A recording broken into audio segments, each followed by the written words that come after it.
Elephant from the White Stripes, 45 RPM, UHQR from Analog Productions. Let's talk about why this is a very important moment for the UHQR lineup.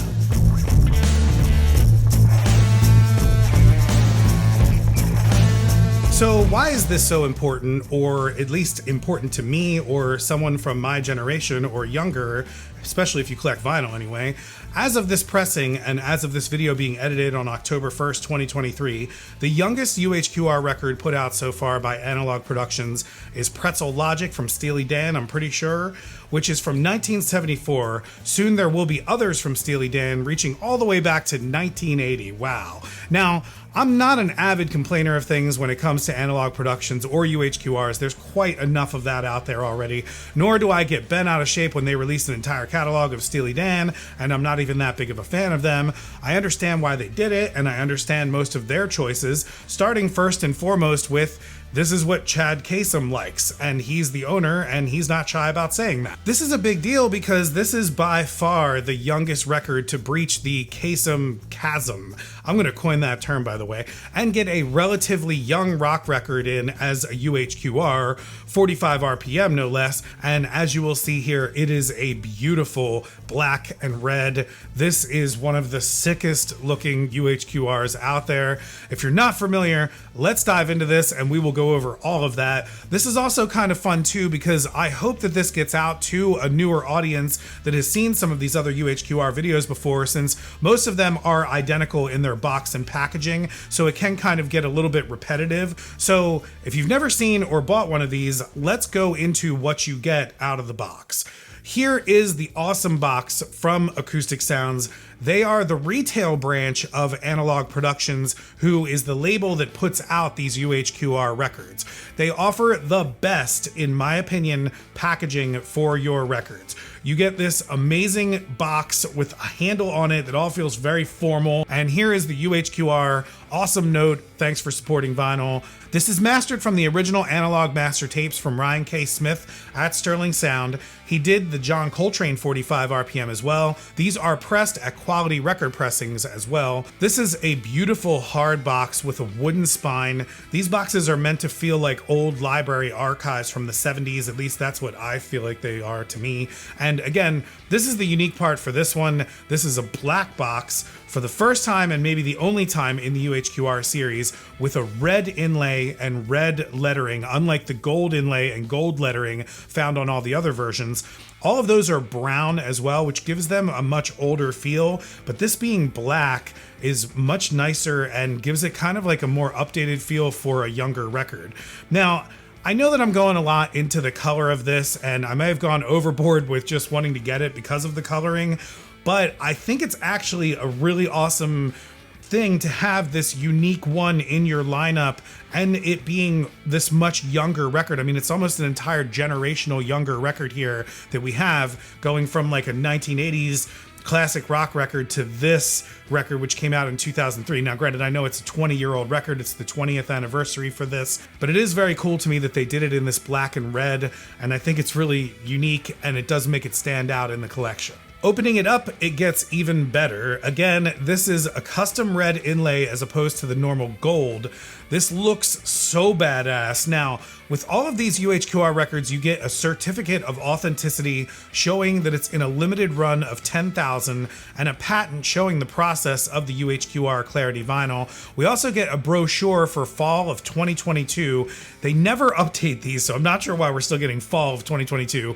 Kind of annoying, but this is what you get. They give a really awesome layout of the entire process of the UHQR Clarity vinyl. It shows how the record is flatter than a normal record that tapers off, and it also shows off the people that go into making it and the actual Clarity vinyl itself. This is where your $170 is most likely going, so you want to enjoy this while you can. This is a lyric sheet booklet. I'm not sure if this is the original lyric sheet that came with the original release, but it does list UHQR Clarity vinyl on the back of it now. Next, we have the liner notes. These are custom to this UHQR, notes written by Ben Blackwell, co-founder and minority owner of Third Man Records, with never before seen session photos by David Swanson, things that you don't get from any other pressing other than this one. Another thing that I really love about these UHQRs are the meticulously recreated covers that they use. This one is amazing. It's on a nice matte finish.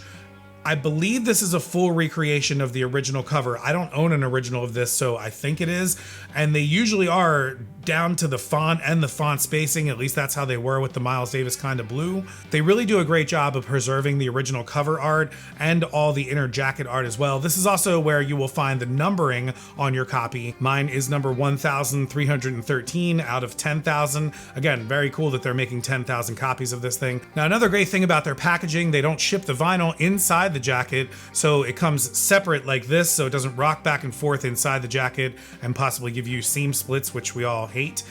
The records themselves are pressed on Clarity vinyl. Now, this is pure vinyl before the black additive is added. You actually need to use a black additive to make vinyl black. So it gives it this milky translucent, it's not 100% clear vinyl, and it's 200 grams as well, although I don't have a scale, but I trust them. The labels here are also recreated in beautiful fashion. What is another cool little touch, the sides are actually labeled A, B, and then instead of C, it's actually a 3 to go with the E for elephant, I assume, and then it goes to D for side D. Something I thought was a nice little touch or attention to detail. Now, all of this pretty packaging and great colors and all is great, but how does it actually sound? After all, this is an audiophile record. I'm gonna get into that, but only briefly. I plan on making another video where I'm gonna compare this to the mono edition that came out in one of the Third Man vaults for their 20th anniversary. So we're gonna compare both of those. So definitely subscribe to this channel so that you don't miss that video. It's gonna be coming out very soon. I can say I took a brief listen to this before I made this review, and it sounds incredible, man. I mean, if you're a drummer, the things that they do with the drums on these UHQR records is just phenomenal. The open space, the sound of that bass drum when it starts in this record, the bass itself, I can crank this record very, very loud, which is something you want to do with this rock record, and it does not distort at all. What's really nice is the acoustic track, and I'm gonna get these titles better in the next video, but the acoustic track that's on side 3 is really, really beautiful. It sounds amazing, and I just think this whole record sounds really good. The UHQR process really opens up the soundstage on these things. The 45 RPM of this is probably helping with that soundstage as well, although there's a lot of discrepancies on how much you actually hear the difference on.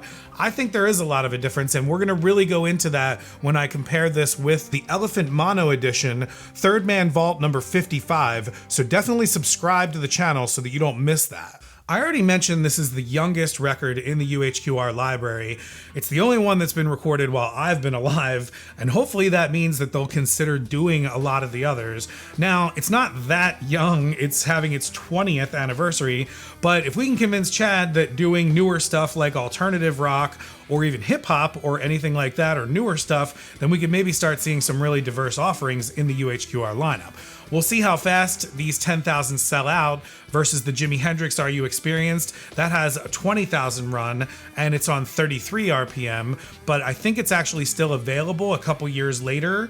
So we'll see how fast this 10,000 sells out, and if it sells out super quick, I can imagine that they're gonna probably go with more of these younger records. This is the first modern rock or alternative rock record in the UHQR lineup.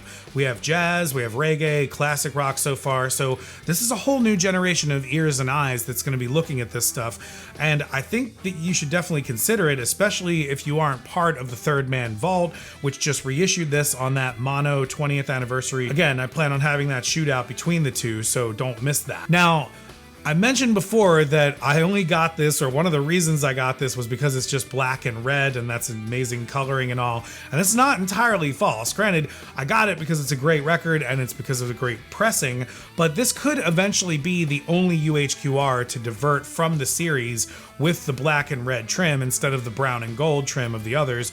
And this is a unique thing, especially to collectors. If you are a collector of things, unique limited ones are the ones to get. A one-off like this will get extremely pricey once it sells out. The good thing is there are 10,000, and this did come along well after a lot of those other cool reissues that came out earlier this year, like that Vault and even like the clear red and black splatter one that they did. So a lot of people might not even be interested in this, but if you are, I would get it. This thing looks and sounds amazing. Another reason why this is an important record, back in 2003, there was not a lot of rock happening, and there was not a lot of vinyl happening. And Jack White and then Third Man Records really helped to change the entire landscape of the vinyl world. I think it's absolutely awesome that Third Man teamed up here with Analog Productions. Both of them are spearheading all of our collections in some way. Even if you don't buy directly from these guys, your vinyl is being impacted from them. They make quality records, and in turn, that ups the standards for everyone. They have huge presses that are pumping out the vinyl that we all want and getting those backlogs out that are just delaying records.